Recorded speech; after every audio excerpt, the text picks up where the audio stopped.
Okay, welcome to the Finding What Drives You podcast. I have an amazing guest today. One of my I call him friend, George Yeah. Culver. His resume is about 2 hours long, so we'll discuss that throughout this podcast. We have some great memories to share, and I just want to give you the microphone, and I can listen to you talk for hours and hours. Love hanging out with you, and it's a pleasure to have you here and spend some quality time and concrete this podcast in the stone of time. And I'm looking forward to this. So thank you very much, George Culver. Mike, it's a pleasure being with you. I've known you for a long time. Had the opportunity to work with your son pitching, and so now he's playing golf, I understand. So I really did a good job with him. So. Yes, I know. I was telling him about this last night. I was just digging all the research I could on you, and he's like, "Dad, that's George Culver. That's my pitching coach." And so he loves you. We're gonna get started. With COVID hit, things got put to a halt. But yes, we're gonna get back to pitching. He's playing travel ball now, and we have so much. Yeah, with golf, he could be playing golf with you too, hopefully in the near future. So, Yeah. I mean, I got to start off with like, what's exciting in your life right now? What's happening? We haven't talked in a while. Well, the main thing right now is I'm still working with kids doing pitching lessons. I still have a summer team called the Bakersfield Dodgers. Shocker. Yeah, So, right. and so that, and I still play golf. Anywhere from 3 to 4 days a week. I haven't played since yesterday, but anyway, so I play I don't play the yellow tees anymore. I play the front tees, which is called the grandpa tees, and I have another tee, which is called the great grandpa tees, which is further up. It makes it much more enjoyable for me. And if I had to play the white tees, you should be playing the blue tees, but if I was still playing the white tees, I probably wouldn't even enjoy golf at all. So I'm sure you still can shoot under par. well, I shoot my age a lot. I don't shoot under par. Every once in a while I get under par, but for the most part, my goal is to shoot my age every day, which is 60-18. And some guys are 66, 67. I'm 60-18. Anyway, my goal is to shoot my age every day. I understand that. And if I do that, I go home happy. And if I shoot over that from the great grandpa tees, that's a bad day. Man, that's what I love about you. You have such a great story. You're a local legend. And like just my last guest, Larry Cook, not only Bakersfield, but Oildale. I know that you're from Oildale. Yeah. 2 back-to-back North High legends. Yes, little different stories, but amazing at that. But that's what I love about you, man. When I talk to you, you're so humble and you always want to give back. And you give lessons still. Why do you still give lessons? What are you trying to accomplish with that? I have an idea, but I want to hear it out of your Well, mouth. if I stayed home, my wife would find a bunch of stuff for me to do. So, so I like giving lessons because it gives me an opportunity to deal with some of the young kids. I deal with kids as young as 7 all the way up to high school kids. I don't mess with college kids too much because then I interfere with what the college coaches are doing with them. But the fun for me is not only do I get to deal with the kids, but I get to deal with the parents.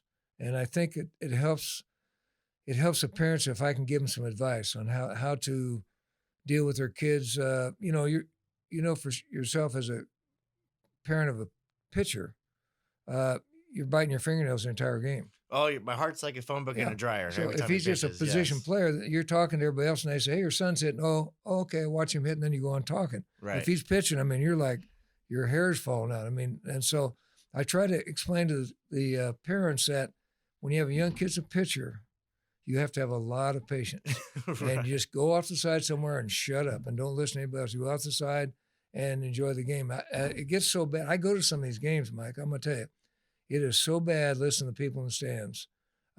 It's a wonder the kids don't get burnt out from what they're hearing in the stands. I mean, you can't do that to kids. You got to have them love the game, number one, Yeah, right? that's right. I mean, when I was playing Little League, and you probably were too, all I cared about after the game was, do we get a Pepsi or a Coke? Yes. Well, I mean, we didn't know who won the game. Right. Who won? Oh, wait, okay. Where's my Pepsi? Where's my Coke? And so that's what I try to install in the parents. I said years ago when I first started doing this, and I was getting involved with watching the game. I mean, I was around, older baseball forever, professional baseball and so forth. But I'm going to these games and I'm saying, what, they should bar the parents from watching these games. Video the games, give them a disc, take it home, give the kid a disc, and they can go watch it at home on the TV because it's ridiculous what they say. The umpire this and the coach that. And I mean, come on, people. I agree. I coach my 6-year-old. You don't remember Luke? Oh yeah. He's going to be turning 7 next month, and I've coached Mason, who's 10.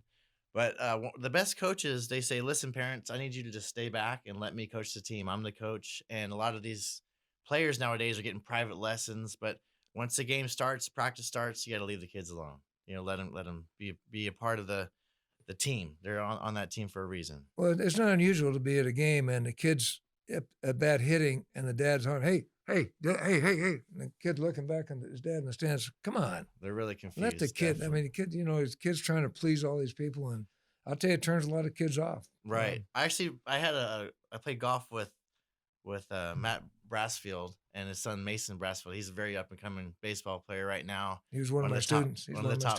He's only been with you pitching, and I'm sure you've had a lot of great, successful students that you've been a part of. Well, again, that's part of the reason I do it, is because my pleasure for me is going and seeing these kids develop and become. I mean, they're not all going to be major league players. Some of them won't even ever be playing college.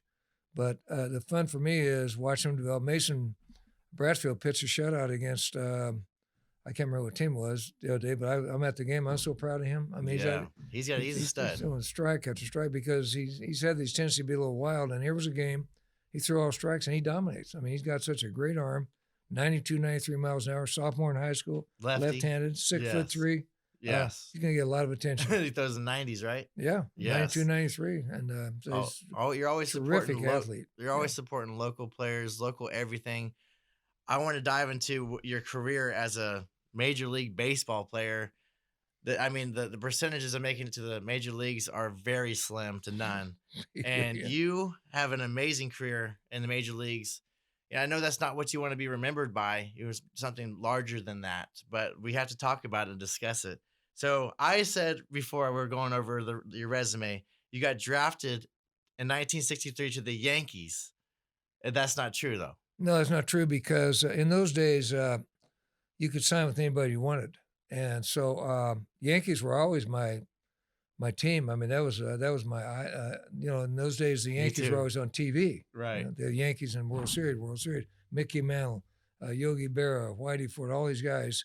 And so that was a team, my dream team. Well, when I came out of high school, the Phillies offered me $1,000. And Jerry Collis, the coach at Bakersfield College, got a hold of me and said, if you come to BC for 2 years, I'll get you $10,000. So my mom says, you're going to BC. Right. Well, I went to BC for 2 years, and guess what? I got $2,500. But the 2 years I spent there was valuable in terms of I wasn't ready to go out and play pro baseball out of high school. I mean, I was raised without a dad. I was kind of a wild Indian. That's why we get along so well. My mom worked. She worked to support us. We had no money, and I didn't even have a car till I was a senior in high school. So I walked to school from Arvin out there by the airport, Arvin Street in Oildale, all the way to high school every day for 3 years, which to me it was a blessing. I didn't realize that was a blessing because makes your legs, helps your legs. And so when I got a car, man, that was, wow, I got a car. I paid $25 for my first car. Wow. I had a 1940 Mercury that had no first gear. Stick shift, column shift. And I didn't care, man. I didn't care what that was. I didn't have to walk anymore. But so when I come out of high school, I was offered that money. And where did you play in high school? North High. North High, yes. North High, the Stars. And you were just pitcher only, or did you play multiple positions? I pitched mostly, but whenever I didn't pitch, I'd pinch hit. Were you a good hitter? Oh yeah, most pitchers are good hitters in high school. I could hit, yeah. Yes. I hit good, but when I pitched, I hit fourth, and then when I didn't pitch, I didn't play at all. So that didn't make any sense. But my last high school game was at Sam Lynn Ballpark against a team from Fresno, Roosevelt High School. The pitcher was a guy by the name of Wade Blassingame. His record was 27-0 coming out of high school. He was the number one pitcher in America. And we played him at Sam Lynn 14 innings. He pitched 14 innings. I pitched 14 innings. We got beat 4-2. After the game, the Braves offered him a contract for $150,000. The Phillies offered me a contract for $1,000. And I'm going, wait a minute. This something's not right here. So anyway, funny thing is, him and I ended up playing on the same team in the major leagues together. And we had about the same career, roughly about the same career. And he was terrific. He was 28-0 in high school. And That was 27-0 going in the game. He won that game 28-0. Wow. Funny story, in the 10th inning, there's like scouts from every team there to watch him. They didn't know who I was. They could care less. In the 10th inning, his coach sends him back out for the 10th inning. And his dad come over and told the coach, he said, if my son hurts his arm, I'm killing you after the game. Right. Get him out of the game. And the kid said, no, Dad, I want to go in. I want to keep pitching. And so he ended up pitching 14 innings. Wow. I pitched 14 innings. I have no idea how many pitches we threw. Yes. But if you did that now, you'd get fired. You sure will. Your coach would get fired. So you throw over 100 pitches, that's already too much nowadays. we probably threw we threw probably well over 200 pitches each in the game. Wow. So, well, maybe that's a hidden secret, because later on in your career, you had some amazing stats. Number one is a no-hitter in 1968. Yeah. I'm sure you've told the story 1,000 times, but you got to tell at least one more time. Well, it was definitely a shock. I never pitched a no-hitter in Little League, high school, anywhere. Never in County League, never. And so we're playing the Phillies, and I was having a good year. And so we're going to play the Phillies doubleheader. So they told me, you're going to pitch the second game. So I stayed back to the hotel. That's which is common in those days. You catch a cab out about game time of the first game. Because if you go out at 3 o'clock and the game will start till 6, you're sitting there for forever. Right. So I tried to eat. I had a kind of a messed up stomach, so I didn't eat much. And so I go to the ballpark at whatever was game time. And by the time I get there, they're in about the third inning. Well, the game goes it's one of them 19 to 18 games. I'm just exaggerating, but it was a long game. It was a high score. And so finally the game's over with about 10:30. So the game's over 4 hours long, the first game. So I go down to warm up, and the first baseman for us, a guy by the name of Lee May, was a really good buddy. He had stepped on my foot in winter ball. And so I had this problem with my big toe, and it got worse and worse and worse. So it became an ingrown So I go down to warm up, and I can't put my shoe on. My shoe hurts. So This is the day of? This is 20 minutes before the game. Oh my gosh. Wow. So I'm trying to warm up. I can't throw on my foot hurts. So I run up to the locker room. It's in Philadelphia. And the trainer shoots me full of Novocaine. And so, okay, so I go down, I start warming up. When I get down, the umpires are on the field exchanging lineup cards. So how much time do I have now? So in those days, the warm-up mounds for the starting pitcher were in front of the dugouts. You don't remember, you're too young, but if you look at the old World Series movies, in Yankee Stadium, for instance, the pitchers warmed up, the visiting pitcher over here and the Yankee pitcher over here, side by side, warming up. Right. And so Dodger Stadium, you warmed right in front of the dugout. Right in front. And Philadelphia, right in front of the dugout. And then the bullpen, of course, were down the way. So I go out, and the umpires are out. So I grabbed a catcher, and I threw 10 pitches about as fast as I could throw them, just like that, bam, bam, bam. Mm-hmm. So the other team takes the field. I got to get off the mound. And so the game starts, and the only thing in my mind was, don't hurt your arm. That's the only thing. So I heard at a previous conversation that you told the taxi driver that you were. I was just kidding. I said, I'm going to pitch a no hitter. He said, he asked me what I was doing. I said, I'm pitching today, and I'm going to pitch a no hitter. You told him that I never even thought about it till the next day. I thought, you know what? I think I told that taxi driver I was going to pitch a no hitter. So if you never pitched one before, how do you even act? I didn't know how to act. Right. And so the game starts. And so I get through the first inning, no problem. Second inning, Richie Allen, who's a great Philadelphia icon, later a good friend of mine. And anyway, so he hits a ground ball to Tony Perez, our third baseman. Tony was not a good third baseman. It was like rock hands, And so great guy, great first baseman, but for some reason he just couldn't play third. Our shortstop was Woody Woodward. So the ball hits Tony in the chest, bounces over to Woody. Woody picks up and throws it in the stands at first base. So Richie's on second base. Ground ball to second, fly ball to right field. 1-0, we're losing. And so I just assumed it was a hit because Richie Allen in Philadelphia. Well, and about the third inning, I look on the scoreboard and they don't have a hit. And I go, oh, they got a hit. Richie Allen got a hit. So I kept looking up every inning. And in fact, at one time it was 1-0. And I just said, well, what if anybody's ever pitched a no-hitter and lost? It just occurred to me. I hear you. I thought about that too. My mind's going through all this crazy thoughts. Not in the majors, though. And so every inning, I kept looking up. They didn't change it to a hit. And pretty soon, it's about 1 o'clock in the morning. Whatever fans were left, 3,000 or 4,000 in Philly, late at night, they're all drunk. They come over behind our dugout and start rooting for me. Come on, Culver. And so I got through the 7th inning, 8th inning. In the 8th inning, Richie Allen came up again. I got 3 balls, 1 strike on him, and I said, I'm not gonna baby this. He's gonna hit it, he's gonna hit it. I threw a fastball. He hit a bullet at our second baseman, right at him. Right. And so he's out. So that kind of got me through that.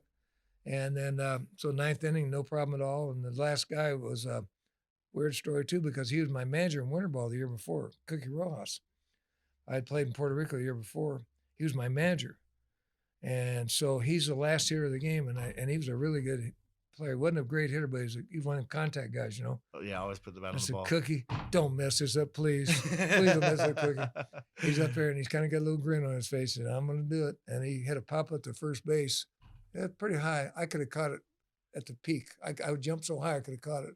Wow. First baseman caught it. Yes. I mean, I didn't know You how to could act. lift up a How do you- truck at If this you never point. pitched no hitter, how do you even act? You know? Right. So anyway, it was a great thrill. It was when the good Lord said, "Hey, this your day. Don't screw it up." That's basically what happened. And so it was. People ask me all the time, "Was that your greatest memory?" I said, "No." Well, what's your greatest memory? My greatest memory is walking in that major league locker room every day and seeing my name on that locker for Man, 9 years. That's the greatest memory ever. absolutely. That I don't even know what to say after that regarding a no-hitter. You know, being drafted, or you weren't even drafted. You were handpicked to go to the major Yeah. leagues, and being able to play. How long did you play for the Yankees? I played in the minor leagues with the Yankees only the 1 year, 1963, out of junior college. Who was on that team? Like, I Oh, know you I faced don't- Mickey Mantle.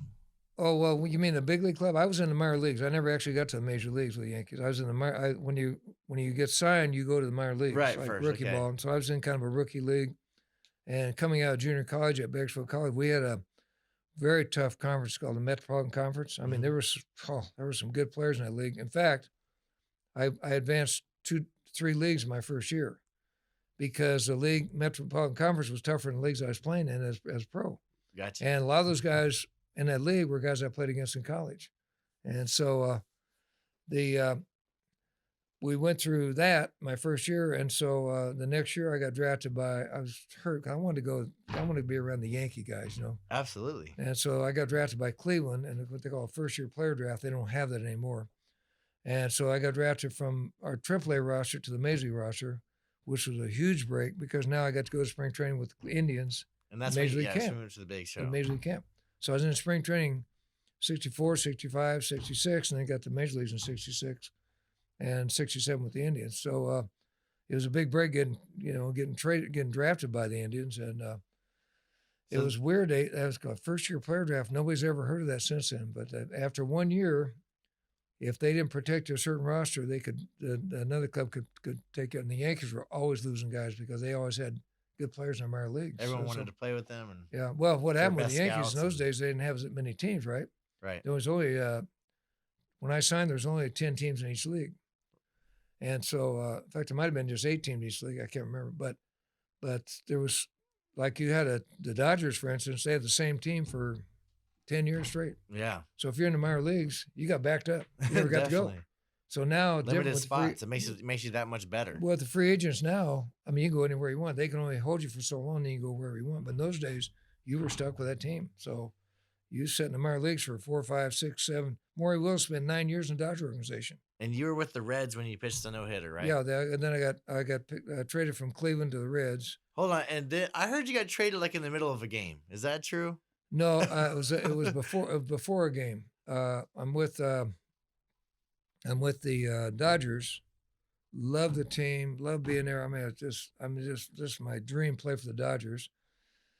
And so I go at the ballpark one day, and Walter Olson calls me, and I'm always out there like 12. I went to the ballpark 12 o'clock every day. I mean, I want to put that uniform on so nobody else got it. You know? I want to get my uniform so somebody else come and got it. Well, anyway, yeah. Walter Olson called me, and great man. Walter, love Walter. He said, I got some terrible news. What's that? He said, you've been traded. I what? Oh, not again. Yeah, so we trade you to Philly. Oh, no. And I said, Philly? Are we playing in tomorrow? He goes, yeah. Oh, no. So I go and pack my bag. The guys on the team are coming. Oh, man. Oh, God. And Austin didn't want to trade me, but Al Campanis was looking for an infielder or some other. So anyway, so I take my bags out of the Dodger locker room, and moved more to the Philly locker room. Right, let's walk right down the hall. How Almost there. crazy is that? Yes. And so I was there for. How are you feeling during that moment, man? Oh, That's got to be crazy. I was just heartbroken. You say bye to everybody, or you kind of? Well, I come out. I'm on the Dodger team. Come out next. I'm on the Philly team. I come out in a Philly uniform, looking at all my buddies from the Dodgers. They're all coming up, man. What would they trade you for? You know. And, I mean, I wasn't anything special with the Dodgers, but a good relationship. I get on the bus and play Merle Haggard every day. Yeah. And Buck Owens, and they had never done that. They had never done that before. They don't know about and that. And they loved Bakersfield it. They loved sound. The bus was rocking every time. Even some of the black guys were doing the country music thing, you know. Yes, so, right. Yes. Willie Crawford and Willie Davis, and they were doing the country music thing. So I was a popular guy. I mean, I did okay. I pitched good for them, but anyway, they decided they need somebody else. So off I went again. So, and I didn't pitch in that series. I guess that was a deal they made. You can't pitch him against us. Okay. So, oh, wow. I heard, so there's a time difference, right? Time zone difference. So you got paid for that time travel? Well, what they had a zone. So if you were in the West Coast zone and you got traded to the East Coast, there's $1,200 travel expense. So I went from the Dodger Club, and they gave me a check for $1,200. So, easy money right there. Yeah. I mean, it was so. And then on top of everything else, the Dodgers finished second. Okay, so they got a World Series share, even though you don't win the World Series. They have a first, second, third, fourth place teams, I think, share, and so the Dodgers got second place money. Guess what the share was? $1,200. Oh, wow. They voted me a full share, even though I wasn't there the whole year. So that's awesome. Yeah, so it was wild. So it didn't take me long to spend it though. I had to spend it pretty fast. So you went to the Phillies, and then you must have been traded right after that again to the Reds. I played 2 years for the Phillies. No, I went from the Phillies to the Phillies. I got released from the Phillies. Okay. That was my last team. Oh, you weren't happy to be there. You left the Dodgers.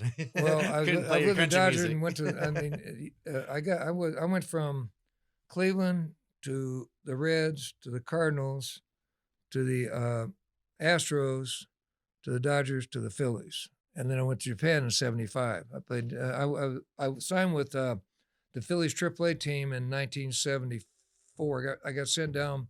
I got released in '74, the big club. So I was a free agent, and so they had to pay my salary for the whole year, even though I was released. And so I looked around for a team, and so they had a AAA team in Toledo, and so Dallas Green, who was the farm director for the Phillies, said, "Would you be interested in pitching our AAA club?" And I said, "Yeah, you're going to have to pay me another salary." He said, "Oh yeah, we'll do it." So I got a major league salary plus a minor league salary. Wow, you knew how to work it. And so I had spent pretty much before I got there. So anyway, so I went there. I did really good in '74. The last part of the season, Jim Bunning was our manager. He loved me. I did great. I finally went from the bullpen to starting. That's what I always wanted to do, was start. And so I thought sure I'd get called up at the end of the year, because Paul Owens, who was the general manager at the club, told me, "If you do good in Toledo, we'll call you back up." But he didn't call me back up. So anyway, they might as well have. They wouldn't have to pay me. They'd already paid me. Yeah. Well, anyway, so the next year I started with Toledo again, and then I started off good, and then I don't know, I just started getting bad karma. I don't know, I just couldn't do anything right. And so they sent me to the guy from Japan who I had played with in the Cleveland organization was a scout for Japan. And he said, "Would you be interested in going to Japan?" I said, "Heck yeah, I'll go." So why'd you want to go there? I mean, just the experience alone, travel and money. Okay, gotcha. So I was making Major League money again. Right. And so I didn't think I was ever going to go back to Major League. So I said, "Heck yeah, I'll go." So I thought I signed a 2-year contract. Turns out I signed a 1-year contract. So they released me after 1 year and didn't pay me for the second year. I tried to get the money. They said, you signed 2 1-year contracts, which they tricked me. I didn't know that. I signed a 2-year contract. So, wow. So you were Mr. Baseball for Tom Selleck, right? So I went, I tried to get Commissioner of Baseball to help me, and he said, "Yeah, we can probably help you. You got to go to Japan and go through the courts over there, but you'll probably cost you more than to get your money." So wow, what was it like playing over there, man? Did you learn a new language? Did you have a translator? Greatest place ever. I recommend that place for anybody. Where was it exactly? I was based in Tokyo. Wow. Japanese. I got to do an interview like this with Sadaharu. I still have the tape. I got a picture of it. Well, this is more, this is bigger than that. Right Oh, here. wow. This is the Finding What Drives You podcast. But I had a great conversation with him, and I didn't pitch against him. He was in the other league. There was 2 leagues in Japan. He was in like the Pacific League, and I was in the Central League or whatever. And so that was a great experience. I loved it over there, but I just didn't do well. The Japanese umpires have a real high strike zone. I was a low ball pitcher. I relied on ground balls. Right. And I had to bring the ball up, and those little guys, they could hit. Yeah. I was going to ask what the competition was like. It was really good. They didn't have as many good players as they do now. Right. But they had, it's more like AAA baseball, I'd say. Gotcha. But the slowest games ever.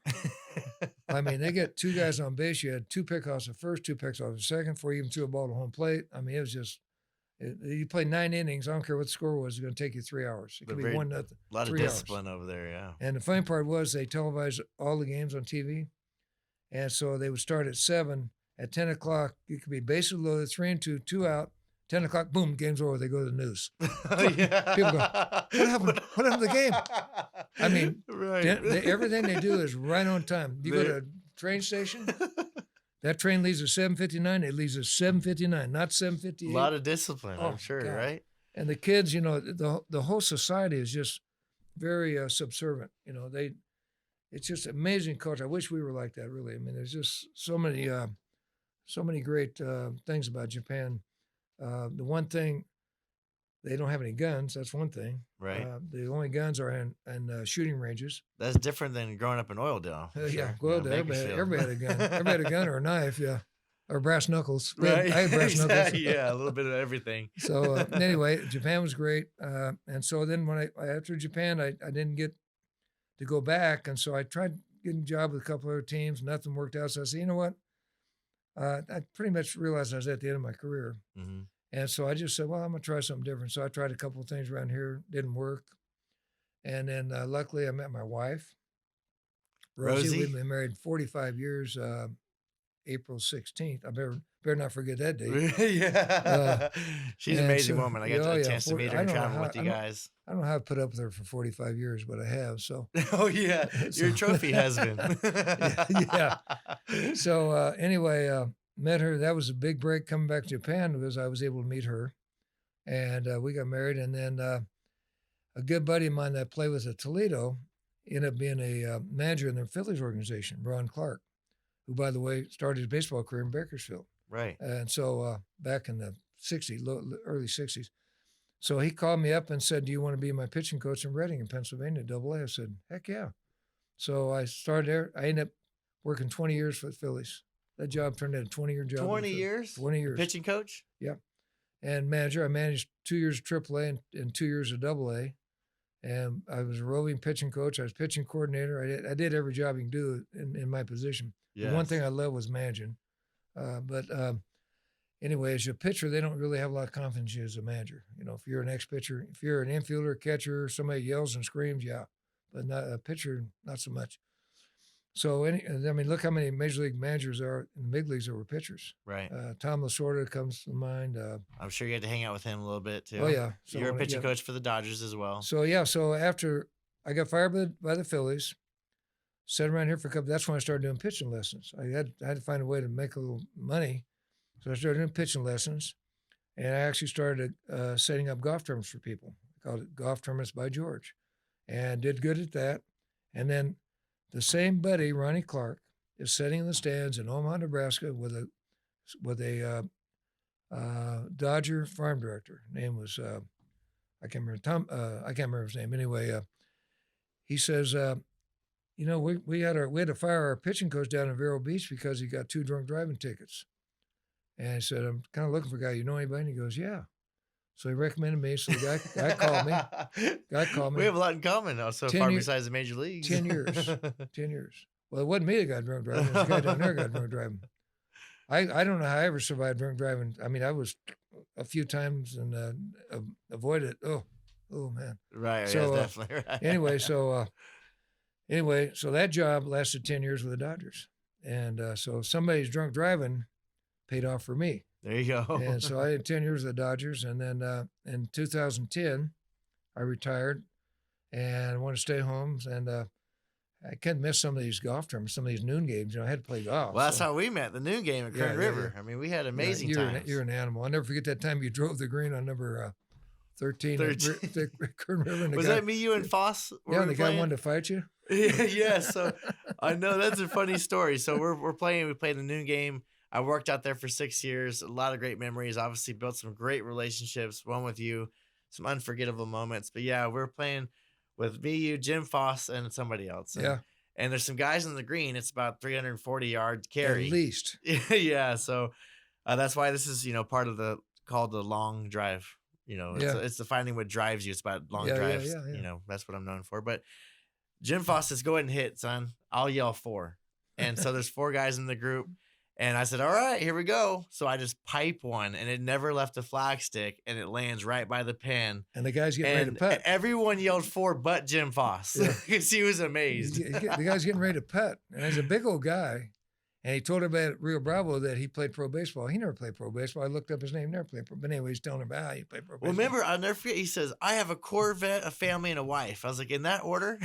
And so this guy has a purple ponytail, and he's trying to, attack me. And I was like, but anyway, he landed right by where he was putting and made a divot right by where he put it. It was funnier than heck. So, I can tell some amazing stories about you, buddy, playing golf. So, man, I appreciate it, George. We had some great times.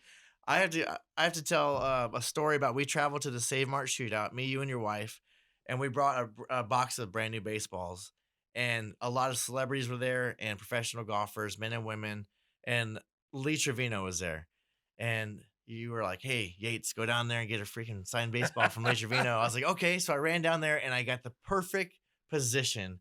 He just got done hitting and no one was around for some reason, and he walks right by. I was like, hey, Lee, I have a brand new baseball here. It's from George Culver. He pitched a no-hitter in the big leagues in 68. Can you sign this for me? And he walks over and he grabs the ball and he looks at it, examines it. He's like, well, shoot, it looks like nobody hit this ball. And then he starts to tell me a story. And I've never been starstruck in my life. And I was. My ears were ringing. He's telling me a story. It must have been a 3-minute story. I had the chills. There's people surrounding me. The crowd's building around me during the story. And everyone starts laughing, and I just start laughing too. And I said, thank you, Lee. And I walk off with a signed baseball by Lee Trevino. I run to give it to you. And you're like, dude, Mike, that was awesome. What did he say? I was like, I have no idea. Well, you don't remember this, but I was back up by the tee. And Lee said, well, where's George? He says, he's up here. And he says, hi, George. Oh, yeah, there you go. See, I told you I blacked out. I would never be starstruck. He waved at me. He was one of my favorite guys, Lee Trevino, one of my favorite guys. He was with George, who's that comedian? George Lopez. Yeah, God, they were funny. Yes, I know. At the time I missed that term. That was a great term. It sure was. Save Mart shootout, yeah. We had a great time. I've had John Daly was there. Remember John Daly? Yeah. It was Peter Jacobson. Yep, Peter Jacobson. Amazing. I could go down the list. Even the female golfers, the best in the world. Natalie Golbus was there. She was? Yeah, Natalie Golbus was there. We got some pictures. I need to find those pictures. I know. I have them in a stash somewhere. My wife. I followed her around. I didn't want to follow. I followed Natalie around. I wanted to see how she played. I don't want to follow John Daly around. No. Get some hints of alcohol and cigarettes. I forgot Natalie Golbus was there. That's right. Wow. Ooh. John Daly has one of the best quotes. I don't work out because you can't pull fat. You can only pull muscle. But yeah, I wanted to touch about something that I was laughing about, thinking about this podcast about back to baseball. When I played, baseball my whole life and then golf, I had some superstitions, I remember one day before the game, I ran out of bars of soap. And so I had shampoo only. It was like my mom's shampoo. And so I washed my hair with it, washed my whole body. And it was just the first time I've ever done that. It was just shampoo only.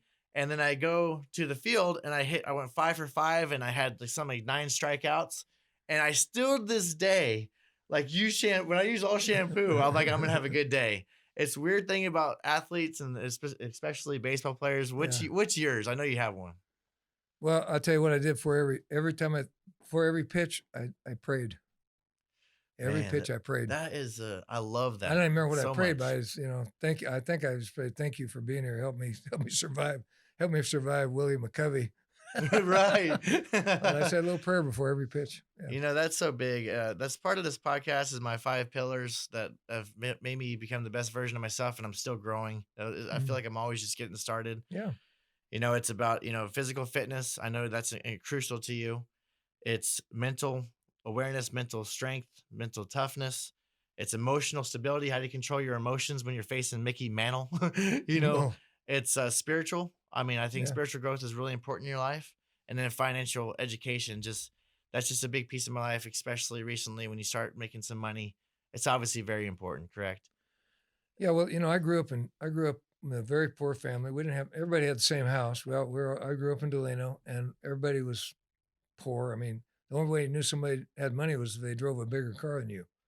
Cadillac. If anybody drove a Cadillac, you know they had money. Right. Everybody else drove old Fords, and they made noise going down the street. And tires are flat and whatever. But anyway, so I grew up in a poor family. But one thing was rich in our life was we spent a lot of time in church, and so I'm not a super religious person, but I have big faith in God and all that. But the thing that's important in your life is there's an answer. I know there's an answer, and so what I try to do is I try to live my life correctly. I mean, I went through some rough times. I mean, when I got back in Japan, I always tell people, when you look at you put water in a sink, and then you unplug it, and it starts going down like this. That was me. That was me going down that sink right there, down just like that. So I think a lot of people can relate to that, George. So you're not alone. So when I met Rosie, I mean, I'd have been dead a long time ago if I hadn't met her. So when I met her, she had 3 kids. So that kind of changed my direction a little bit. And then I had 3 kids. And then so I started getting invested in baseball because her son, Jeff Gutierrez, was a baseball player at Highland. So that's where you went, right? Yeah, alumni Highland. You're one of the all-timers at Highland, yeah. So off the field. Off the field, yeah. So anyway, Thank you, George.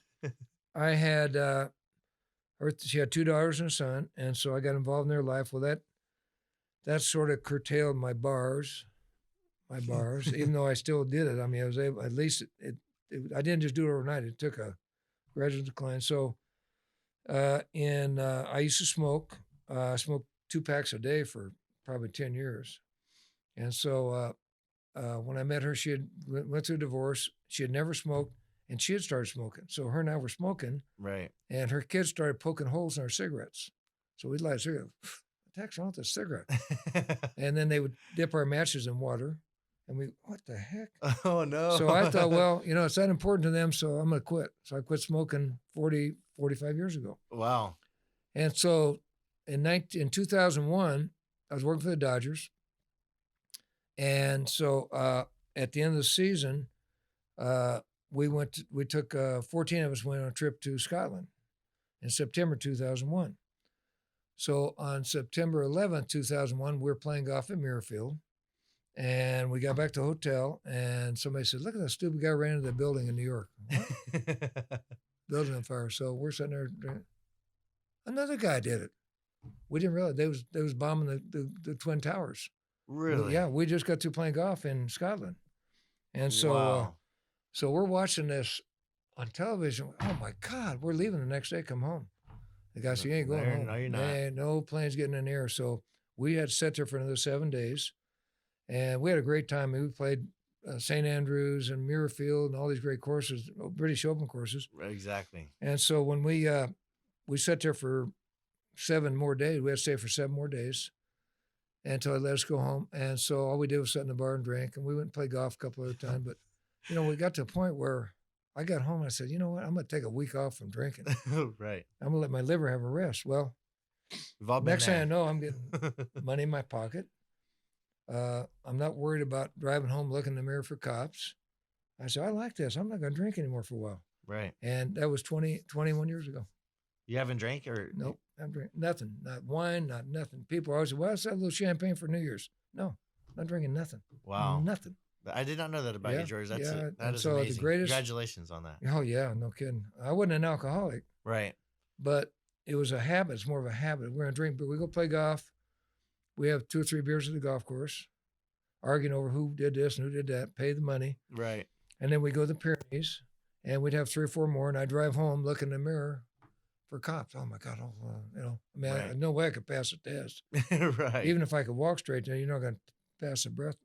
So Yes. anyway, I said I just got tired of doing that, so I'm not going to drink anymore. And I didn't know how long I could do it, but it was easy. I just quit, just like I quit smoking. I quit smoking by I had a pack of cigarettes by my bed, and I said, I'm going to see if I can go a day without smoking. I did. Couple 3 days. I don't know if you ever smelled a pack of cigarettes Oh after yeah. been sitting Well, my around for mom 3 used days. to hotbox the car and cracked my window like this. So I Well, was going to school with cigarette smoke going through the well, I don't know window. if you ever smelled a pack of stale cigarettes after sitting there for 3. I smelled that pack of cigarettes. Oh my God! And so I said, so I'm not gonna smoke anymore. And I just quit smoking that fast. But it took Man, me 3. It took me 3 times to quit. that's So that mental toughness right oh there. man, I had to do it. But I knew I had to do it. It was no. And I looked in the mirror one day, and I just quit playing. I was about 19. 80, 81, something like that, 81, 82. And I looked in the mirror one day with no clothes on. This is right a R-rated. No, I you're had no, fine. I No, had don't no worry. clothes on. Larry Cook was rapping I last looked in time. I looked in the mirror and I said, "Oh my God, 225 pounds." And I said, "That ain't happening." Right. So that day I started walking, and within about a couple weeks I started jogging, and I lost 30 pounds in about 6 months. And because I just totally changed my diet, quit eating fats, quit eating sugar, salt, everything. If I go to the grocery store and you follow me around, you start laughing. Everything's low sugar, this low fat, that, no Right. sugar. So you change And your diet. totally changed my diet. Exercising makes you do that. I swear. You start exercising, and all of a sudden you have to kind of, if you want to exercise, have more energy exercising, you have to start eating healthy. Well, that's what John did. So you can't exercise fat. Exactly. So I know. so The guy's anyway, gonna prove us all wrong. so man. anyway, so I am proud of the way I've been able to maintain it. I still cheat a little bit now. I cheat more. I eat a little more sweets and stuff like that. Well, But you gotta enjoy your quality of life. but For sure. I have a little ice cream every night or a piece of pie or something. It's just I got to have it doing that. Sounds like you So cheat a lot there, the thing George. the thing I'd be careful about now is sugar diabetes because it's easy to Right. get sugar diabetes. So my wife has sugar diabetes, and I do not want to go through what she goes through. Right. She takes pills, takes shots every day. I don't want to go through that. So I got to be careful. So I always have my blood tested and make sure I'm not close to that. So anyway, it's like you said, it's discipline. It's all discipline. Discipline is definitely the key. You can't be successful without Why discipline. are you a good golfer? Because you go to the range and you practice. You have Exactly. pride in what you don't want to go out there and just say, "Oh, I had a good time today." No. Right. I'm the same way. I get mad playing golf. Oh Mad. man, that's emotional stability. It took me a long time to learn. I don't want to tell my stories about you, but the way I work on my emotional stability was why it's one of my pillars. Is because in college I was so embarrassed the way I acted when I was playing bad. You could see a mile away if Mike Yates was playing good or bad. Yeah, me too. And then nowadays, too. I don't act that way. I have my Yeah. poker face. I am a duck on water whenever I'm playing good or bad, and that's the way you have to be, right? Well, I play with guys that don't show any emotion. Good shot, bad shot. And I say, you know what? I admire that. I wish I could do that. I can't do it. I cannot do it. I've tried. Well, I almost snapped one day because we played in the men's club championship against each other. At Kern River? Kern River. Yeah. Or it might have been the semis. I'm not sure. Yeah. It might have been the championship, but I didn't make a dang birdie all day, and I was like in my prime, and we tied and went into a playoff, and you beat me in the playoff. I did. I hit the ball. It was a playoff, and I hit my You set. knocked your ball in the trees. I hit it in the tree right. We couldn't find it. Yeah. But if it was anybody else, I probably would have just acted a fool. But since it was you, I just had pure Yeah. respect for you, and I was very humble in that loss and defeat. So I lost to Pitts the next year in the same deal. yeah, Same hole, playoff, and last hole. However, time. well, Matt, dude, so at my time, I was a really good golfer during that Really time, good. shooting 62, 63, 64, 65. I don't know how. I just And you took me to the playoff hole and beat me, and then you took Justin Pitts, who shot 57 out there, to a playoff, and he got the best. you know, I won I think the year I played you, I won the championship. I beat I can't remember the guy's name, but I won. They had to play 36 holes for. I have no idea why they played 36 holes, but right. I beat the guy, and so that was my one championship. I know, and this was like 15 years ago. So a long time ago. Yeah, that's when I could play. I can't play now. Well, I wanted to touch on. So you've been very successful. You're from Kern County, Bakersfield. Why did you choose to live here? What do you love about Bakersfield? Well, I grew up in Delano, and Delano. I grew up with I didn't have a dad, so I grew up with my aunt and uncle. My mom was there, but she had my younger daughter and my younger sister, and she couldn't afford to keep both of us. And so I lived right up the street with my aunt and uncle, and they were churchgoers. And so I love both of them. My mom ended up moving to Bakersfield to work for Mayfair Markets when they opened up. And so I didn't get to see my mom anymore. And so my aunt and uncle split up, and they want one of them. They wanted me to go, each one of them. You want to go with me? I said, oh, I can't make this decision. I would never feel good. So I called my mom. I said, Mom, mind if I come live with you? And she said, no. So that's when I moved to Oildale, went to Standard, started going to Standard. But in Delano, I was a really good student. I was straight A's, everything. I was straight A's, but I wasn't a very good athlete.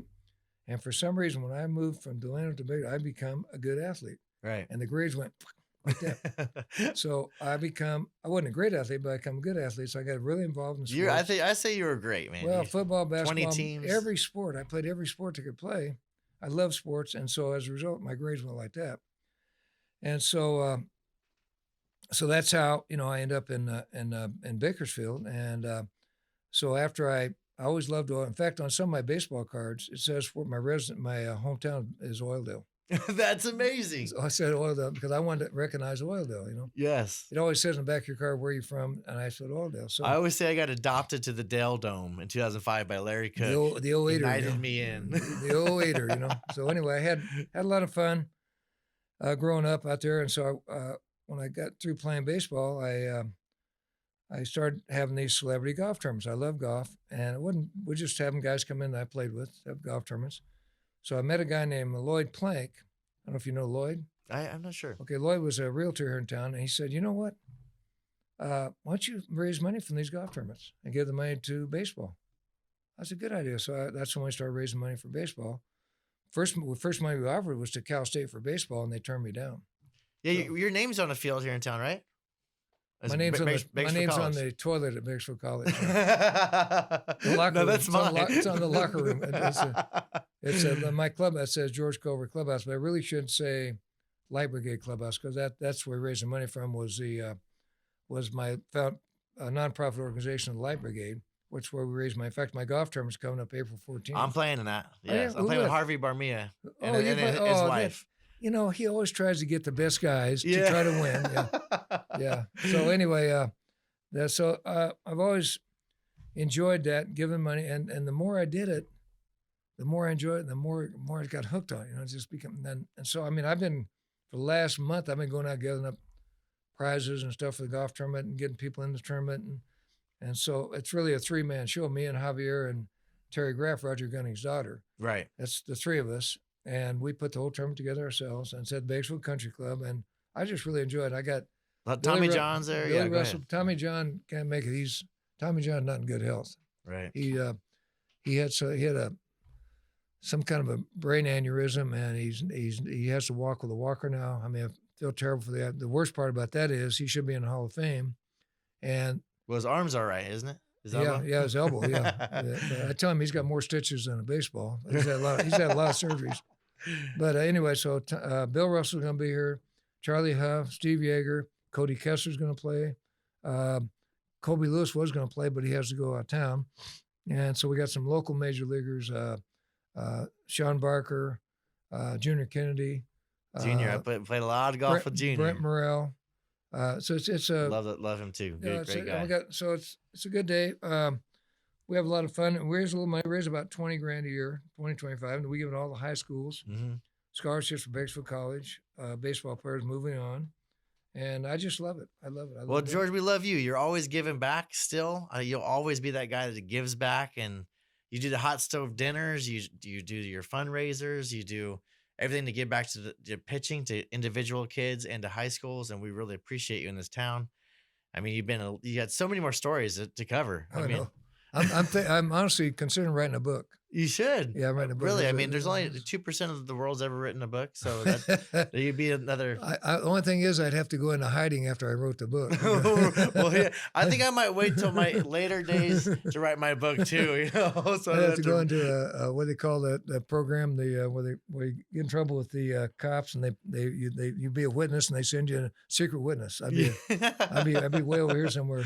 So I got to touch you. You got to hang out with Buck Owens. Did you Merle Haggard? Those guys? I met Merle. Because I used to bump the music Buck Oh Owens, yeah, Dwight Yoakam, Streets of Bakersfield, and yeah. the bus, and One of the one of the big team thrills of my bus. life was being around Buck. Buck was a tremendous guy. He was the first 2 members at Seven Oak. Had first 2 memberships, and he used to take us out there. I didn't know he played golf. Buck? Yeah. Oh, he's a golf nut. Wow. And so there's some funny stories about Buck. I'll just tell you one is he would take his money and wad it up. He'd have a pocket full of money and wad it up and stick it down there where he put the golf balls. And so we played golf one day over at, he took us down to Sherwood. Oh, yeah. Beautiful. And so that's where Wayne Gretzky plays down there. We get done playing, and they had to send a 4-caddy with us, right? You have to have a 4-caddy. So we get done playing, and so Buck goes in his bag, and he's going like pulling out all his money like this, and he pulls out a $50 bill. The kid says, Mr. Owens, I'm sorry, it's $20 a bag. There's 4. He says, $20 a bag for carrying our putter? Yes, sir. I'm sorry, it's on the pro shop, they tell you. So he goes in his bag like this, finds 100, hands to the kid, and he said, now, is that enough? The kid's got $150. And the kid goes, oh, Mr. Owens, could you ask for James the next time you come down here? Yeah. I mean, he was like that. He would do stuff.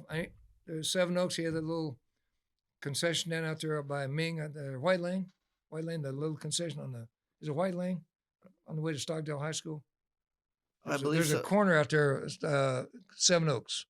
Oh yeah, yeah. So Ming. So, yeah, I'm sorry. Was it Ming? Ming. Well, anyway, so there's a little concession right in the corner by a restroom. And there's a little lady who worked out there when we first opened, and he'd go out there every time we go, we give her $50. Every time we go, $50. And so, wow, he was an amazing guy. I had so much fun with him. I could tell you stories all day about him. But, some of them I can't really tell on the. No, I know, right? Well, Vince Scully. So I know there's so many Bakersfield fans around here, and I got to see a video last night of Vince Scully telling a story about you. You know, I had some good. Yeah, Scully was we struck up a really good relationship when I was playing for the Reds. He didn't like you too much because he used to shut down his Dodgers. Yeah, no. Well, so he found out I was from Oildale. He'd be, Scully would always find out about you. If you're on the other team, he'd find out something unusual about you. He'd be talking about you. And he said, George Culver here pitching for the Reds. He said, he's from Oildale. He said, his nickname is the Earl of Oildale. And then the next year we're playing him in spring training, and that was the year when everybody had the long sideburns. I remember you're pretty young. Oh yeah, all the pitchers had. I remember they call them mutton chops. Yeah, they come down to here. So with the ball cap if you cut, you'd have pretty close. So anyway, yes. He said he said this on the radio. My sideburns are so long I look like I was in parentheses. Right. So. Funny story about it. I'll give you a real funny Vince Scully story. Tommy Lasorda story. So Jay Johnstone and Jerry Royce played for the Dodgers, and they were always pulling pranks. They'd light your foot on fire. They'd do something in your locker, something always. So, how the little bad boy takes the balls up the umpire? Right. So they got a ball and wrote on there, the home plate umpire's name was Frank, I think. So it said, Dear Frank, have a nice day, signed Tommy Lasorda. Putting the ball back. So the little kid, he don't pay attention. He grabs the ball, and the umpire takes it and puts it in his pocket.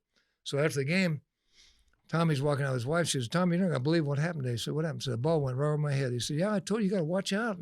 He said, no. A guy behind me caught it. Oh, yeah. They said, the ball said, Dear Frank, have a nice day, signed Tommy Lasorda. I know. He said, Royster and Johnstone, they're always pulling that crap. He goes, Tommy, you don't understand. The guy that caught it, his name was Frank.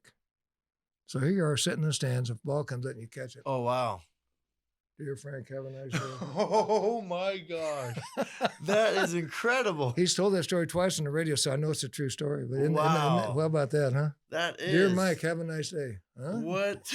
Oh, my gosh. Man, so I know you got to tell what's your favorite story as a player, your funniest story as a player. I know you have a million. God, I have to think about that. I played with a guy named Louis Tiant in Cleveland, the funniest guy ever. He was Cuban, and he spoke broken English. And we had this guy named Leon Wagner on our team. I was with Cleveland, and he had a bucket head. Okay, about half bald, and he had a bucket head. Great guy, Leon Wagner. Call him Cheeky Wagner. And so Louis would go, and Leon would be sitting in his locker like this, reading a paper or something, and Louis would sneak up on him, get a stool, get up on like this, and drop his drawers and then act like he was going to the bathroom on him, and then he'd flush him.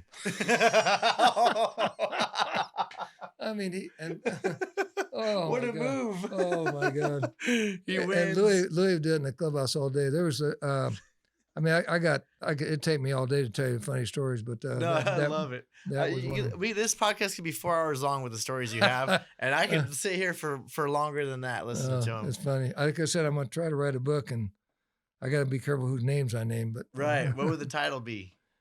Why me? The Earl of Oildale. Why me? Oh, why me? Why me? How did this happen to me? Man, you know that's just so fitting for this direction of this podcast. Is I'm trying to find out what drives you, and already, you know, it's hard. It's a hard answer. Yeah. Why all this stuff happened to me? I didn't. I was an ordinary guy everywhere I went. But, yeah, finding your why in life is one of the most difficult challenges for anybody. Why am I put here? What's my purpose? And it sounds like you have figured that out. Maybe you don't know the direct answer, but you've had an amazing life. I know you've had trials and tribulations and adversity you've faced, but you've got to do what you love to do for a long period of time, and that's something that a lot of people don't get to do. Yeah, it's almost like my life was planned out ahead of time, because every step of the way, like I said, when I went from the Dodgers to the Phillies, I was totally, just heartbroken. I ended up working 20 years for the Phillies. If I hadn't got traded to the Phillies, that would never happen. Wow. And then I got traded to the Dodgers from the Astros, and I loved the Astros. I didn't want to get traded, but it was okay. I'm going to the Dodgers. Well, then it would be a 10-year job. So every step of the way, when I got released from Japan, if I hadn't come back from Japan, I would never met Rosie. So it's like, wow, everything happens for you. Yeah, everything's there's like a roadmap out there, So. I hear that, I always hear, I listen to all the motivational stuff and books. I listen to a lot of books, and I'm always, just trying to, knowledge is key, So if you look back in the past, it's depression. If you look forward, it's anxiety. And if you live in the moment, it's at peace. You're at peace. Yeah. So, it seems like you have awesome either way, but I'm sure that's not I got a great wife, and she's got a great family. That's my, her kids are terrific. And they couldn't ask for better kids and their family. She had 2 daughters and a son. They married great people. They have 8 grandkids and a great grandkid, and not one alcohol, drugs, pregnancy, arrest, anything, nothing. The whole family. She raised those kids so great, and it's just an amazing family, and I'm just lucky to be a part of it. Well, you are a good role model for sure. What's the best advice you've ever received? You ready for this one? I am. Okay, so I'm married to my first wife, and I just started getting hooked on golf, and we're playing in Portland, Oregon, and we just come back from a 10 or 12 day road trip, and so. So we get off the bus, and we get off the bus, and in those days, like not now, the wives are out there in the cars waiting for everybody to get off the bus, and so we get off the bus, and one of my buddies said, "Hey," I give my wife a hug and kiss. "Hey, 7 o'clock tomorrow? Yeah, we're gonna play golf at 7 in the morning. I've been gone for 12 days." Wow. She said, "What do you do at 7 o'clock in the morning?" I said, "We're gonna go play golf." She says, "You've been gone for that long. You're going to play golf?" I said, "Yeah. We'll be back by noon." She said, "If you go play golf tomorrow, okay, when you get home, my bags will be packed to take in the airport. I'm leaving." I said, Sure. We play golf. I come back. Her bags are on the doorstep, and she left. That was the last time I ever saw her. Wow. That fast. So I'm playing in this golf tournament down in Minnesota. It's a celebrity tournament, and ESPN is broadcasting it. And so they asked, what's the best advice you ever got in golf? And I told them the story. I said, "So if you play golf, I'm leaving." I said, "That's the best advice I ever got." And they played on ESPN. Yes. Well, we have an hour here, and I want, you said in a video that I watched about you that you don't want to be remembered for your no-hitter. Of course, a lot of people will, but what do you want to be remembered by? I know that I will remember you by just being a great person, always giving back, and just enjoying life and being a great role model. Giving back, being giving back. I can count on one hand the number of people that I consider maybe not necessarily enemies, but not friendly with the whole place. And I always try to make friends with everybody. I try to say something every day to somebody and make them feel good. Right. Tease them, whatever, tell a joke, whatever, make somebody laugh. And I think the most important thing that I would like to remember for is just giving back, And like there's been so many guys in this town that have played major sports, been so-called celebrities, that don't give anything back. Nothing. Right. Kobe Lewis gives everything. Yeah, Kobe he's Lewis always gives at every everything. event. I He see him gives everything. everywhere, and he could And be he he could be helps. on an island by himself if he I'm wanted at to a with high his school family baseball and game the stuff. other day. He's got no kid in this game. He's out there watching a high school baseball game. Kobe, what are you doing? Well, so if you go to a high school football game, basketball or baseball game, I'll be at one of them. Man, I just love going watching the kids play and being part of the community, being involved in the community. But the key word for me is giving back. Give back. Give well, back. we are Guys. honored to have you in this town, in this county, and we are so proud of you and your accomplishments. And thank you so much, George Culver. Appreciate you. My pleasure, Mike. And good luck to your team in the golf tournament. I looked at the Vegas odds, and you guys are favored. Thanks, George. Love you, man. Okay, bye.